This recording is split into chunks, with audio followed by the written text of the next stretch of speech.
Hello Scorpio, Sun, Moon, Rising, and Venus signs. Kamusta kayo? Sana po nasa mabuti kayong kalagayan. Welcome back po sa Star Tarot. At kung bago kayo rito, welcome din po kayo. Please subscribe, like, share my videos, and leave me a comment kung naka-resonate kayo. So, we have time.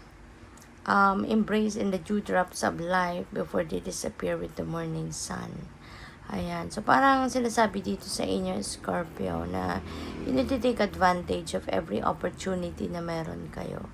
Maximize every time, every second, every minute na meron kayo to do whatever it is necessary for you to do na makakabuti sa inyong sitwasyon, makakatulong sa buhay ninyo.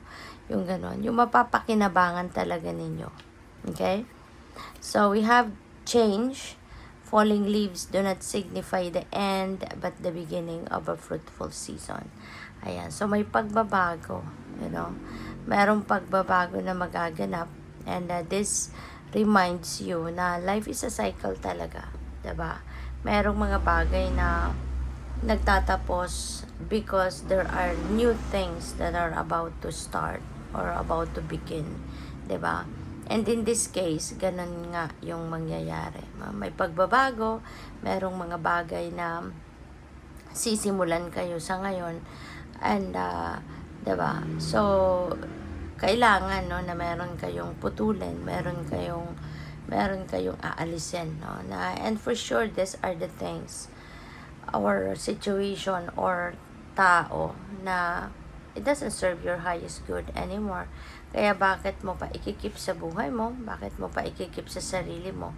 Kung yun nga, wala naman na talagang pakinabang or hindi na to, wala nang magandang resulta or wala nang magandang epekto sa buhay mo. We have uncertainty. The shades of gray within the fog will eventually lift. Ayan. So, merong mga uncertainty dito.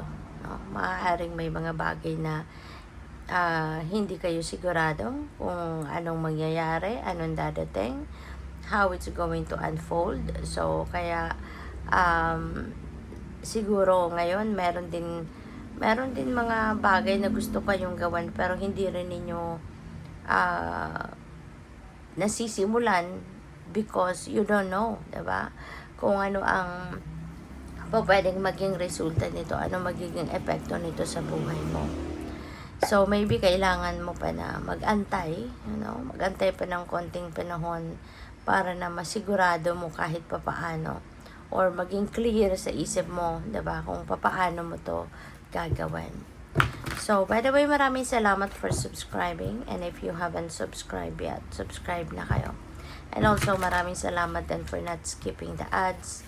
Malaking bagay po yan sa akin. And also, please click the join button sa baba ng video kung gusto po ninyo na mag-join kayo sa membership.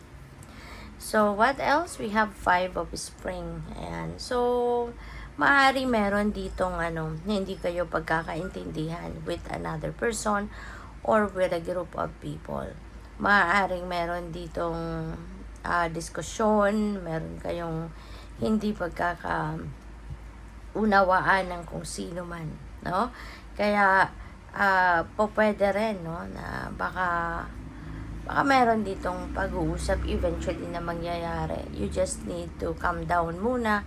You just need to wait a little bit na practice more patience pa muna sa ngayon kasi mas magandang, 'di ba, pakupain muna yung tension, pakupain muna yung mga emosyon para na makapag-usap kayo ng mas maayos, ng mas mabuti, 'di ba? So, what else? We have Queen of Summer. This is a time, no, of deep emotions and heightened intuition that you can trust completely, sabi dito. So, ngayon, maaari, no? Pero kayo, dati na kayong Scorpio dati nang very powerful yung inyong intuition, yung inyong intuitive abilities.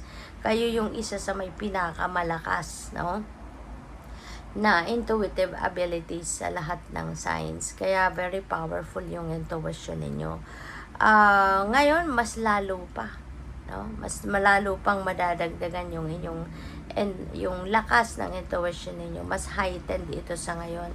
Kaya perfect ito, 'di ba, na pakinggan ninyo kasi maaaring may mga important guidance na pinapadala sa iyo ang divine na maaaring kailanganin ninyo sa inyong sitwasyon, may apply ninyo sa inyong sitwasyon ngayon para mas maging mabuti, mas maging maayos, mas maging maganda, yung sitwasyon ninyo. Okay?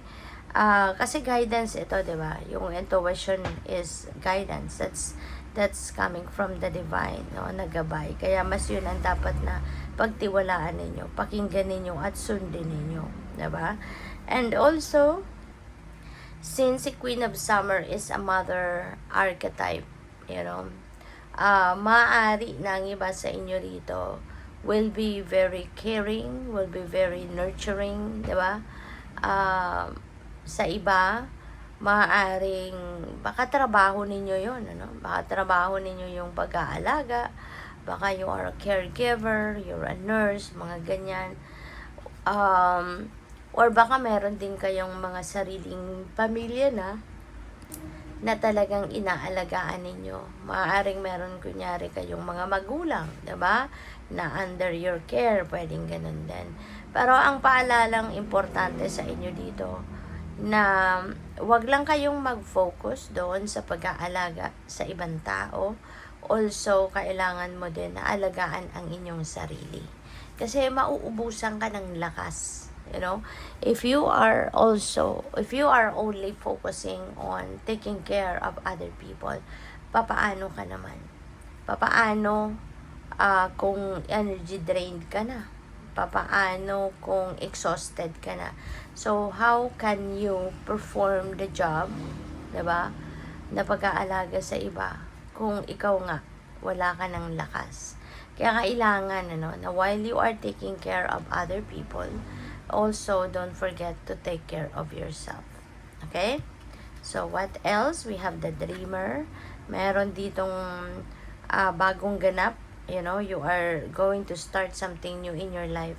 This is a new adventure, new endeavor, new ventures, At kung ano man ito, this could be related to anything. Pwedeng bagong relationship, pwedeng bagong level ng commitment ninyo with your in your relationship, or pwedeng business partnership, or pwedeng pag-abroad, 'di ba? Ang iba sa inyo, or baka mag-aaral ng panibagong course, mga ganon. So, depende yan sa inyong sitwasyon. But, kung ano man itong bagong chapter sa buhay mo na papasukin mo, this is something, na talagang susugal ka rito. Kumbaga, isusugal mo, yung bagay na to. Magsusugal ka dito para masubukan, kung papaano ninyo ito ina-navigate. Okay? Good luck. Thank you for watching. Love and light. Namaste.